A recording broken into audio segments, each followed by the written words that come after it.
Your dog just dropped a toy at your feet. You reach for it, you start to throw it, and they just stand there. They don't chase it, they don't grab it back, they just look at you. Most owners laugh it off. They call it weird, they call it confusing. Some of them even feel a little rejected. But here's the truth. What just happened is not confusing at all. It is one of the clearest, most direct things your dog will ever say to you, and almost no one understands what it means. By the time this video is over, you will never look at that moment the same way again.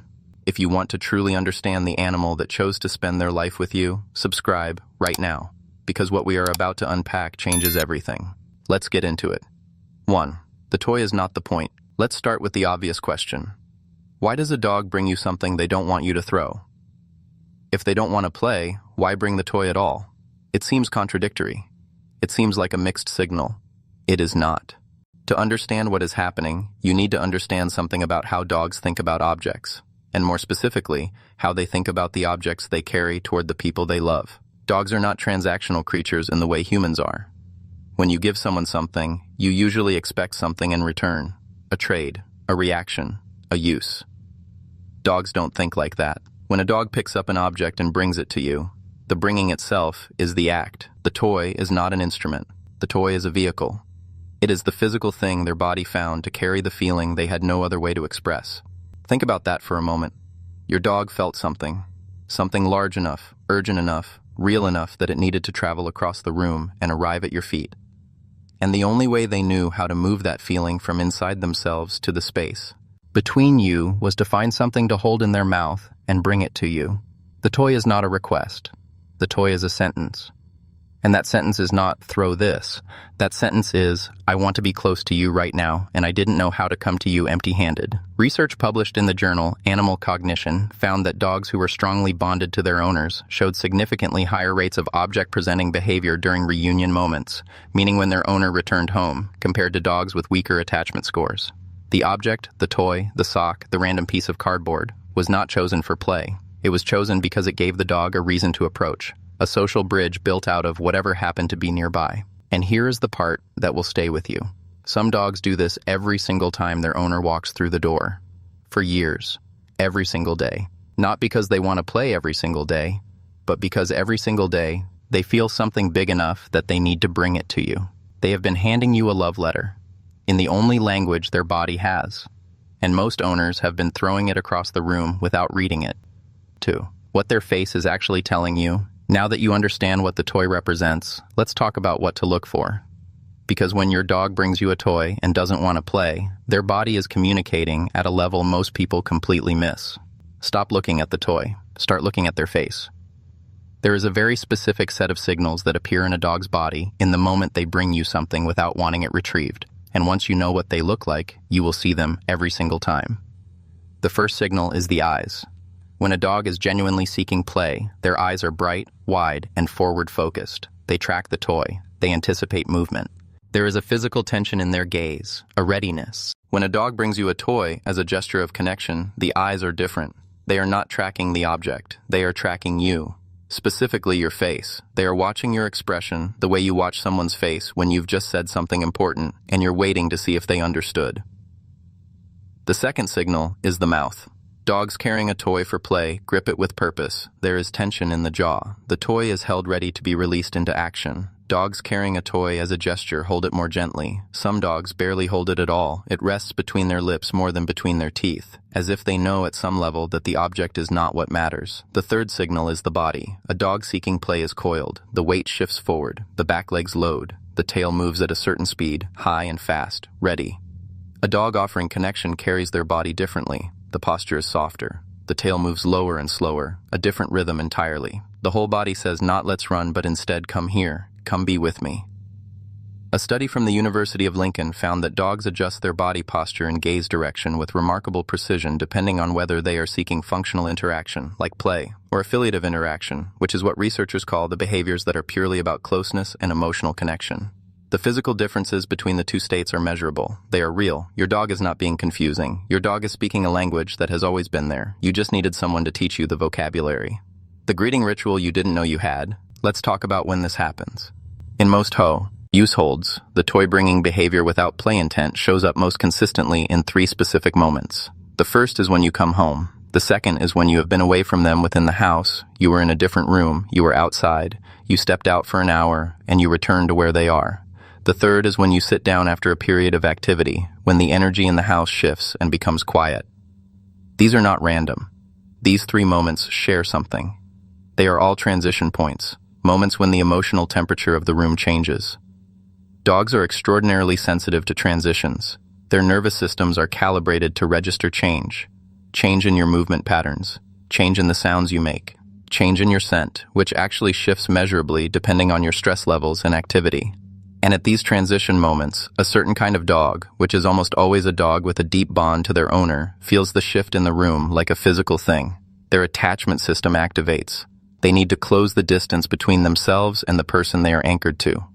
But here's the thing about dogs and reunion moments. They have learned over time, many of them, that running directly at you and jumping on you does not always get the response they want. Some of them have been gently discouraged from that, some of them learned it on their own.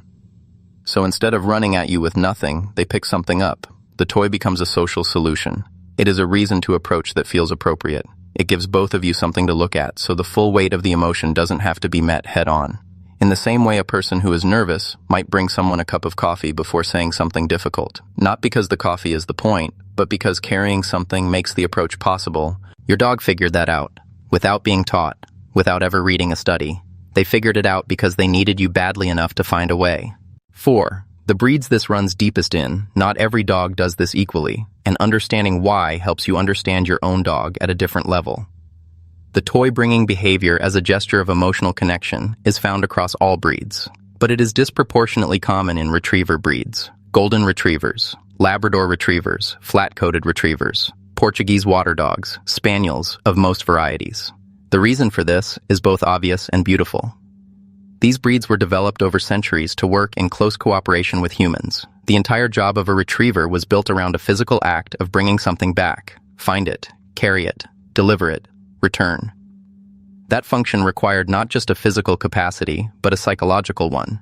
These dogs needed to be wired for the satisfaction of bringing. The act of finding, carrying, and delivering to a human needed to feel intrinsically rewarding to the dog, not just useful, rewarding. And what happens when that deeply ingrained drive has no game to complete? It doesn't disappear. It redirects. It finds the nearest available target, which is you, which is always you. Researchers studying the behavioral genetics of retrieving breeds have noted that the retrieving sequence, including search, carry, and delivery, activates reward pathways in the brain of these dogs independently of whether a game is technically being played. The delivery itself is the dopamine hit. Bringing you the toy and feeling you receive it, even briefly, even if the toy never gets thrown, completes something in their nervous system that needs completing. So when your golden retriever greets you at the door with a shoe in their mouth every single evening, they are not confused. They are not hoping you'll throw your shoe. They are running an ancient program that says bring something to the person you love and the world will feel right. They have been right all along. What you do next matters more than you know. This is the one most owners never hear, and it is the reason some dogs keep bringing you things for years, and some dogs quietly stop. Your response in the moment, your dog brings you a toy they don't want to play with shapes, over time, whether they believe that reaching out to you is worth it. Read that again. Your response in that moment is a vote. It either counts toward a dog who believes that coming to you with something matters, or it counts toward a dog who learned, slowly and without any single devastating moment, that the attempt doesn't land. Most owners, when they receive the toy and the dog doesn't want it thrown, do one of 3 things. The first is they take the toy, throw it anyway, and feel confused when the dog just watches it roll across the floor. The game the dog wasn't asking for has now happened. The message the dog was trying to send has been sent back unopened. The second is they put the toy down, say something like, "You're so weird," and go back to what they were doing. The dog watches them go. The moment passes. The third, and this is the rarest, is what actually matches what the dog was reaching for. They take the toy, they hold it for a second, they look at the dog, not with excitement, not with the energy of play, but with something quieter. They say the dog's name with warmth. They sit down. They let the dog settle near them. That third response does something measurable in the dog's nervous system. Research on dog-human attachment, published in the journal Frontiers in Psychology, found that dogs who experience consistent, responsive owner behavior during approach and contact-seeking moments show lower baseline cortisol, higher oxytocin release during subsequent contact, and stronger secure attachment patterns overall. In simpler terms, when you respond to the reaching out, he bond deepens. Not because of anything dramatic, because of one quiet moment multiplied by every time you got it right. The toy is the knock on the door. Your response determines whether the door was worth knocking on. The dogs who stop bringing the toy, let's talk about the other side of this. Because it matters. And most owners never make the connection until it's too late to go back and change anything. Some dogs bring you toys every single day for years. And then one day, they stop. Not because they aged out of it, not because they found a better toy, because somewhere along the way they learned that the knock on the door doesn't open anything. This is one of the quietest forms of heartbreak in the relationship between a dog and a person who genuinely loves them. The person loved the dog completely, the dog loved the person completely, but somewhere in the daily texture of a busy life, the reaching out kept going unanswered, not cruelly, just consistently, the toy thrown back, the dog patted quickly and then left, the moment treated as nothing. And slowly, the dog recalibrated. Not dramatically, there was no day they decided to stop. It happened the way trust erodes in any relationship, one unreturned moment at a time. A study published in Applied Animal Behavior Science, examining what researchers call learned helplessness in social bonding behaviors, found that dogs who consistently received non-contingent responses to their social approach behaviors, meaning dogs whose efforts to connect were ignored or redirected, showed measurable decreases in those approach behaviors over time. They did not become less loving. They became less expressive, because expression for them had stopped producing connection. If your dog used to bring you things and no longer does, this is worth sitting with. Not with guilt, with information. Because the behavior can come back. Not through training, through response, through starting to answer the knock when it comes. And if your dog still brings you things, and now you understand what those things are, you have something extraordinary in front of you. A dog who is still reaching out. A dog who still believes the door will open. Don't make them wait. And here is what this all becomes. Think back through everything we covered. The toy is not a request for play. It is a sentence in a language your dog invented to reach you. The signals in their face and body are not mixed. They are precise, readable, and have always been there. The moments this happens are not random. They are the moments your dog's attachment system activates and needs to close the distance between you. The breed wiring in certain dogs is not a quirk. It is ancient, beautiful, and directed entirely at you. Your response in that moment is not neutral. It is a deposit or a withdrawal in an account your dog keeps track of in a way no spreadsheet could ever capture. And the dogs who stopped bringing the toy are not dogs who stopped loving you. They are dogs who loved you so much that losing the courage to keep reaching out was the only quiet way they knew to survive the disappointment. The next time your dog drops a toy at your feet and stands there looking at your face instead of the toy, don't throw it. Don't laugh it off. Don't call it weird. Take it. Hold it for a second. Look at them. Say their name like it means something, and let them have that moment. Because what they just handed you was not a toy. It was trust, made physical, carried across the room, and placed at your feet. That is not nothing. That is everything they had to give.